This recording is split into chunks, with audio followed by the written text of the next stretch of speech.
is Svetlana Doughty, and here with me I have Charles Doughty, who wrote the book on Revelation called Revelation Rainbow. Mr. Doughty, so good to have you here. Yes, it's very good to be here with you and to be able to get out to the world what we consider to be some of the most important information that the press could ever give. It's not really taught, and it's really not broadcasted the way it should be, but we feel like it's as important as it should be. The whole world needs to hear this. Well, Mr. Doughty, when I got your book, I was very impressed. It's got 860 pages, and the volume didn't impress me, but your approach. You are not just taking the book of Revelation as the chronological book. You approach it with this somewhat a cyclical approach as a revelation. You say that the book of Revelation basically comes in chunks, and then it comes like a spiral. It comes back to certain subjects. Yes. Can you tell me about it? Yeah. Well, that's exactly the way the Holy Spirit wanted this book to be written, so that we would have cycles, and the perfect number 7. We see 7 cycles in Revelation, and it starts out with 7 congregations. And so you have 7 boughs, 7 trumpets, so you have 7 cycles, and then you have 7s within the 7s. Well, obviously the Holy Spirit put that in there for us to think. And in this day and age of faith only, we say, well, we have faith, but we don't know what we have faith in. Faith is persuasion. Without persuasion, there's no faith. And so we have to be persuaded that this book was written for the definite purpose of us seeing the past, the present, the future in 7 distinct cycles, so that we know we're confident because we're in one of those cycles. We're in part of that cycle at any given time in history. Mr. Doughty, yesterday I had a chance to attend a local congregation, and I genuinely enjoyed being there. There was a good spirit. But what was unusual to me is that the people were talking about physical Jerusalem, and they were experiencing this love to physical Jerusalem. They said that it is the city of prophets, the city of peace, and they were longing to get it back. Yeah. Now, in your book, you address the subject of 2 Jerusalems. Yes. There is a physical Jerusalem, but there's also a heavenly Jerusalem that we are to expect, which is our mother. Yes. And the failure to distinguish between the 2 Jerusalems. One is a Jerusalem of war and bondage. And as Paul says in the book of Hebrews, the Jerusalem which is above is the mother of us all. So when you talk about physical Jerusalem over there somewhere in the Middle East, you're in bondage. And you are having an allegory that compares to Hagar, who was the mother of Ishmael, who had anything but freedom and peace, because, see, he was nothing but a man of war. And the Jerusalem which is above, as it says in the book of Hebrews there, chapter 13, is the mother of us all. And Galatians says the same thing about the Jerusalem which is above. And he says that we need to be more interested in the heavenly Jerusalem, because the earthly Jerusalem is going to burn up. So they're off on the wrong foot. They're not really teaching peace and love. They're teaching hatred and not even knowing they're doing it. Because when you emphasize the earthly Jerusalem, you create a hatred for that earthly Jerusalem, because the Islamic people and the people in the Middle East, they say, what about us? Yes. Everybody wants to be a son of Abraham. Yes. Everybody claims to be. Exactly. And so what you're doing is creating a hatred and making it virtually impossible to convert the Islamic people.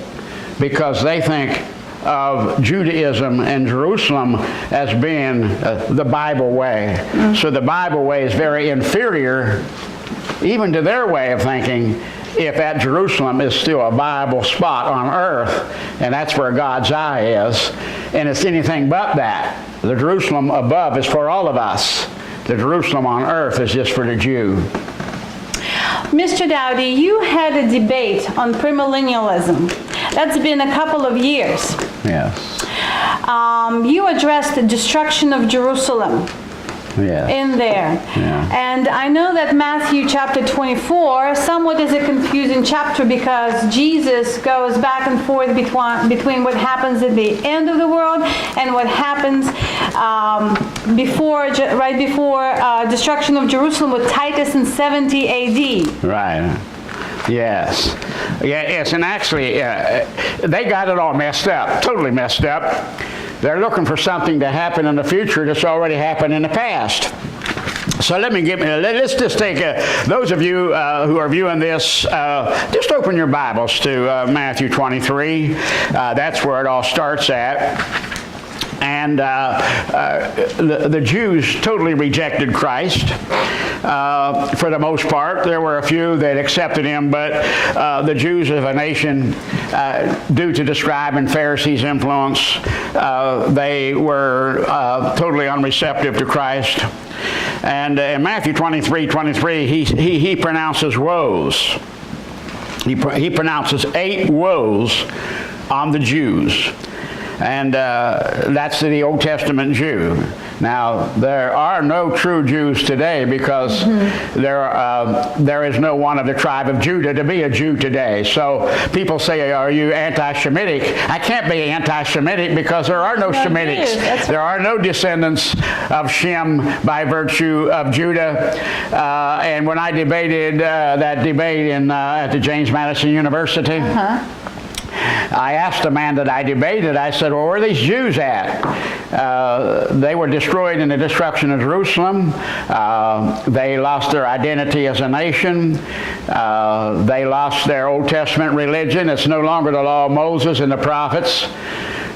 They have supplemented that with the Mishya, and the Hebrew language is now Yiddish. They no longer have a priesthood because they no longer have Aaron, the high priest. They no longer have a temple on earth to worship at. They no longer obey the law of Moses. The rabbinical laws now, everything's taken the place of the Old Testament, so there is no Old Testament Jew.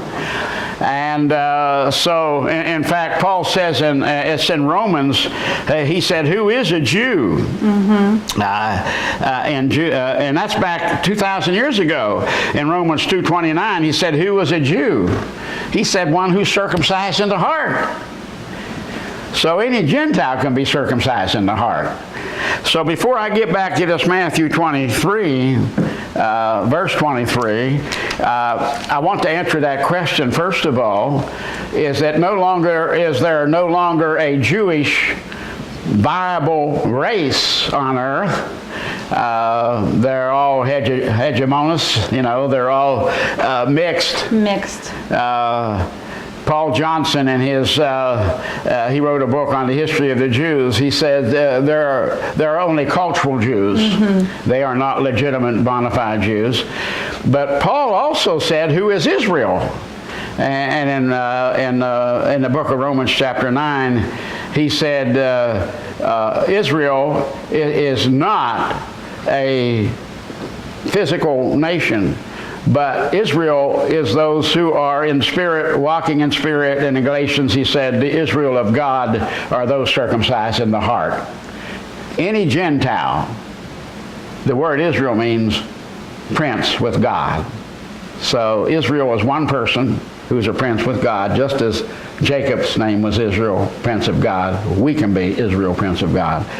So before I get into that, I just wanted to answer your question. Okay, very good. And we can go, let's break it down a little bit later, but go ahead. Okay, sounds good. So we're going to go back to Matthew, the end of the world, the end of Judaism, the end of Jewish nation, right. destruction of the temple, that was built by Solomon. Yeah, well, actually, Herod the Great. Herod the Great. Yeah, that was the one that they've had. No, you're right. Yeah. You know why I said that? Because yesterday the men referred to it as the, see, I picked up a little false theology. False theology, yeah.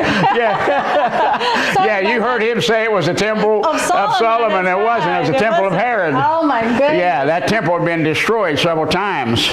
But anyhow, in Matthew 24, he says here that he said that the building, the temple, not one stone will be left upon the other, and that's in Matthew 24. For those of you in Matthew 24 reading along with me. And they were adoring this majestic temple, and they asked Jesus about it, and he said, not one stone will be left upon the other. Referring to when Titus destroyed the temple, he wiped out everything except for a little piece of where the Wailing Wall is today was left standing, just a little piece of it. But as far it was just level flat, and it was like they plowed a field. They just took everything down. The Jerusalem that was standing a week later, you wouldn't even know there was a city there. That's how they destroyed it so much. So he said, now I'm going to tell you, he said that in chapter 24, before the destruction of Jerusalem, in verse 6, there's going to be wars. And in my book, I mentioned all the wars that were fought. I'm looking at that, yes. Yeah. Addendum C and addendum, let's see. Addendum C, yes. F, yes. And this here, George Peter Hollifer's Destruction of Jerusalem. That's one of the most remarkable, it's the most remarkable piece of literature ever written, other than the Bible. Hollifer's work was, when he said, if you read this, he said it's one of the greatest evidences that Jesus Christ is the Son of God. It's his prophecies of the destruction of Jerusalem. And in detail. And Hollifer, he proved it from history and from the scriptures and from just absolute reasoning that Jesus had to be the Son of God to make such prophecies. And that's what that addendum is all about there. Addendum E. Addendum E. Yeah. And then the fulfilled prophecies of 70 A.D., Addendum B, I not only refer to it in the verse-by-verse text. I have every verse in Revelation in this book, every verse in red. But I also have addendums where I go into more detail. And in fact, some of the people read the addendums first, and then they go back to the text. But here's what I got in the addendums is that, he says in verse 6, there'll be wars and rumors of wars. This is before the destruction of Jerusalem. So what if a guy stands up today and says there's going to be wars and rumors of war? Yeah, today, yeah. But they said that, generations ago. Back in the days of Hitler, they were using war then, and Napoleon, there was wars then, and the Habsburg Empire, they were saying, well, it collapsed. There was the Austrian-Hungarian wars. He's not talking about wars after the destruction of Jerusalem. He's saying this is going to be before. So if you want to know what wars were fought, you can either read my book, order my book and read it, therevelation.com. That's all you got to do, and you'll get it from my publisher. TheRevelationRainbow.com. Yeah, TheRevelationRainbow.com. That's all you need to do to get this book, and it's very worth every penny you put into it. But he says here, nations will rise against nations in verse 7. That already came to pass. The beginning of sorrows. They'll deliver you into tribulation and kill you in all nations for my name's sake. That all happened. Many will be offended. They'll betray each other. False prophets will arise and deceive many. Well, it's kind of strange that false prophets are arising now after 70 A.D. deceiving many. Yes. But this is talking about before the destruction of Jerusalem and being he who endures to the end shall be saved. That's a great verse. A lot of my fellow preachers use that to teach us you should be faithful to Christ to the day you die. But he's talking about, in verse 13, the destruction of Jerusalem. If you could endure to the end, you'll be saved and not get caught up in this destruction. And then the gospel of the kingdom will be preached to the whole world. Verse 14. That means that this gospel was preached as a testimony, he says in Luke, which means it was written. This New Testament was preached and written before the destruction of 70 AD. Because he says that when you see the destruction of Jerusalem, he said, let him who reads, let him understand. Well, how can they read and understand unless they had something to read? Mm-hmm. Well, they were reading about this destruction of Jerusalem before Jerusalem was destroyed. So he said, read and understand. So here's he's giving advice to people to escape not the end of the world, but to escape the destruction of Jerusalem when not one stone was left upon the other. Now I'm really making people think now because I'm going by context. What they're thinking is an end-of-the-world prophecy. I'm taking it and putting it right where it belongs, in context. And then he says here, let him not flee to the mountains in verse 16, okay? Are you with me so far? I am. You have any questions so far? I will, but we'll talk about it just a little bit after. Okay, so he says, flee to the mountains, right? Yes. Well, where in the world, if you're living here today, what mountains are you going to flee to? Yes. If you're living in a desert region, what mountains are you going to flee to? If this is a worldwide thing, mm-hmm. where are these mountains at that we're to flee to? We got mountains everywhere. But if it's back in the destruction of Jerusalem, he said, let him who's in Judea flee to the mountains. Mm-hmm. So we're going to have to go to Judea and say, get ready for the destruction of Jerusalem. Either that or we've been fed a bill of goods. It's a big lie. And then he said, he who's on the housetop. Now verse 17, how many people are living on their housetop? Not many. Yeah. But back before the destruction of Jerusalem, people had housetop shades. Yes. It'd be like a patio in your house. We have air conditioning, but in those days they would go up on the roof and cool. It would be actually cooler to go outside than it would be in the house. And so that doesn't fit at all, our 21st culture. And then let him who's in the field. That means that they're agrarian people, they're farmers. Well, you know, it's nice to be a farmer, and there's a lot of farmers where I live at, but not everybody's farmers, okay? And they don't go out into the field to go back to get their clothes. Generally, they're dressed for farming and going to getting in their tractors and getting in their trucks.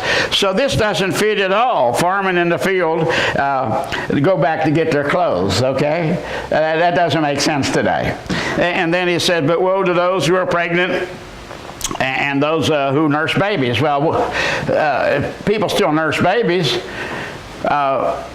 But we have pablum, we have different ways of feeding babies.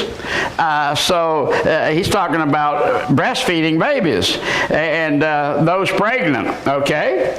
So verse 19, pregnancy don't stop a woman today because she's got a car, she can get on an airplane, she can move around as good being pregnant as she could not being pregnant. That's right. She might have some agony, but all of this doesn't fit in the 21st century. Plus it says, pray that it's not on the Sabbath. Yeah, he says, and don't pray that your flight be on the Sabbath or in the wintertime. That's verse 20. Hogwash. It's all it is to say this is talking about the end of the world, because first of all, we don't have a universal Sabbath. Mm-hmm. You got Sabbatarians, people who still want to bring back Saturday as a day of worship. That's nothing but nonsense, because Paul said there are no holy days. And Paul says that they came together to break bread on the first day of the week. First day of the week is not Sabbath. So these Sabbatarians have been fed a big bill of false doctrine. But in that day, they were Sabbatarians. They did have a Saturday worship, and they couldn't go. They couldn't travel. They just they couldn't flee. That's right. So he said, don't let it be on the Sabbath day, because then you're going to be in a quandary between keeping the law of God and not going anywhere and fleeing to get out of the city. And then he says, wintertime, okay? Well, we got snowmobiles, we got four-wheel drives, we can get in a plane and fly above the winter. But in those days, they didn't have any way to travel in the wintertime. Again, it's all local. And then he says here, there'll be great tribulation. So in verse 21, they have misconstrued that and said, what about the great tribulation? That's right. Yeah, so they invent a tribulation to try to scare people to death. That's right. To get them to come to Christ. If the gospel can't convert you, all the tribulation in the world's not going to do a thing for you. So they got the big tribulation coming up, which is a bunch of nonsense too. And he said, since the beginning of the world until this time, never has a whole nation been wiped out. Even Hitler couldn't wipe out a whole nation. Never has a whole nation been wiped out, because after 70 AD, Judaism was finished. It was done. No temple, no priest, no place of worship, no place of sacrifice, no law of Moses. Judaism was gone, and there was a definite purpose in that. 70 AD was the greatest gospel preaching sermon in the world, because the gospel is good news. Old Testament doesn't have evangelism. There's no evangelists in the Old Testament because they didn't have good news. The only good news they had was prophecy of good news to come. And so they had priests. Now everybody's a priest. They had a Sabbath day. Now every day is a day of worship, right? And so he says here that this is going to be tribulation, where a whole nation, its religion, and everything is going to be laid in ruins. Not one stone will be left. And that's exactly what happened. Now Satan hates to hear about 70 AD. He hates to hear about Jerusalem.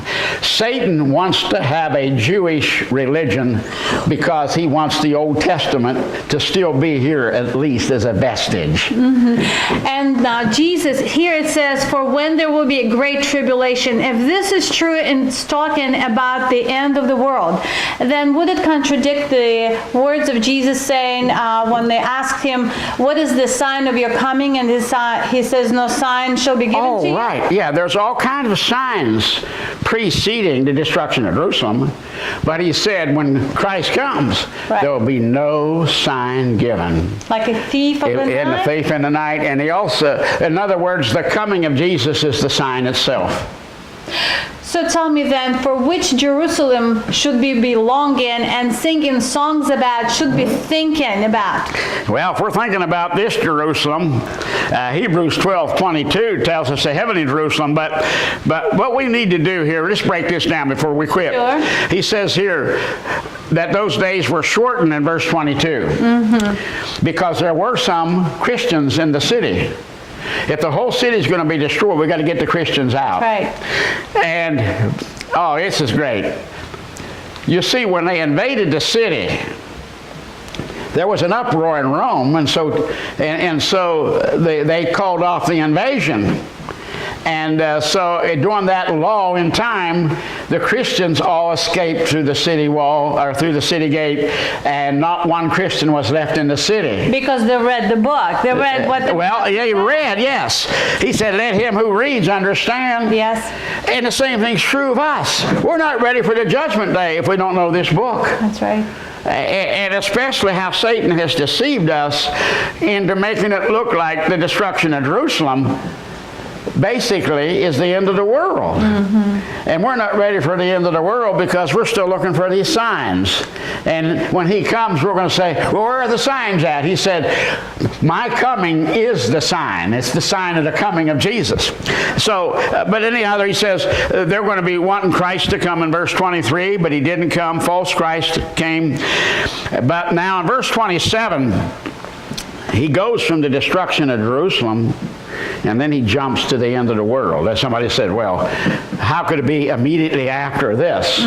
Well, with God, there's no time. That's right. So in God's timetable, the next end event Now, there's a lot of events that have happened since the destruction of Jerusalem. Some of them are, for instance, the Rome, the rise of Rome, and the sign of Babylon and all that. But the end of the world, there's not going to be one other sign, and that's the end of this world, as that was the end of Judaism. And so he said, immediately after the tribulation of those days, verse 29, the sun will be darkened, the moon. Now, we know that's the end of the world because that's the same signs given in Revelation chapter 5. Okay, so no blood moons are on the horizon. It's not a sign. Yeah, they look like blood. Yeah, they look like blood. Yeah, and even sometimes at the end of a summer day, the moon looks like blood. It has nothing to do with blood. It's reflecting the sun. So, it's a spooky little thing. You know, it's amazing how the charismatics and clairvoyants like to spook people into Christianity or into their way of thinking. And blood moon, you better watch the blood moon, okay? So the moon looks like blood. It turns into blood literally, all because that the sun becomes as black as sackcloth. Immediately the moon becomes like blood because the sun's not, and then it darkens. And so the moon changes colors as the sun begins to fail to shine or begins to fade. And so he said, then the sign of the Son of Man will come. Verse 30. Notice the sign. No signs given, but the sign is the Son of Man coming in verse 30. And then he'll send his angels out to reap people. And these people that are going to reap are people who are going to be saying, when's the rapture coming? When's the rapture coming? So they not only have invented a substitute for the coming of Jesus with their misinterpretation of Matthew 24, they have also secretly getting a snatch of a rapture, which is not even a biblical word, and they've invented that word until people become members of a rapture cult. If it's not bad enough having them butcher Matthew 24, they got to start a new cult. Watch out for the rapture, and the word rapture is not there, and a secret coming of Jesus is not there because it said the sign of the Son of Man. It doesn't say the rapture. There's a sign, definitely, of the coming of the Son of Jesus. So they've done away with the coming of Jesus in heaven, and they have a Jerusalem on earth and a rapture. And you undressed all this in your book, the Revelation Rainbow, revelationrainbow.com.